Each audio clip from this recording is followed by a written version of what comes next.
اعوذ باللہ من الشیطان الرجیم بسم اللہ الرحمن الرحیم اللہم صلی علی محمد وآل محمد۔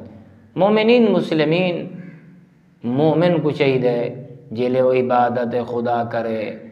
یا ریاضت خدا کرے اور اللہ دی بارگاہ مناجات کرے، اپنے ہتھاں کو پھیلاوے تو اندے ہتھاں دی انگلی دے وچ ضرور عقیق یا فیروزے دی انگوٹھی ہونی چاہیے، جو مومن دی نشانی یا عقیق دی انگوٹھی پاونا۔ اس واسطے رسول خدا صلی اللہ علیہ وآلہ وسلم ارشاد فرمینن، اگر کہیں شخص دی انگلی دے وچ ہتھاں دے وچ عقیق دی انگوٹھی ہوئے اور فیروزے دی انگوٹھی ہوئے، وہ جڑے اللہ دی بارگاہ دی مناجات کریں دے، سائل بن میں دے، ہتھاں کو پھیلیں دے، تا اللہ کو شرم آندے جو ای کو کی میں نا امید لوٹاما، ایندی کی میں نہ سنا، یعنی کہ عقیق دی انگوٹھی اور فیروزے دی انگوٹھی سبب دعا دی قبولیت دا،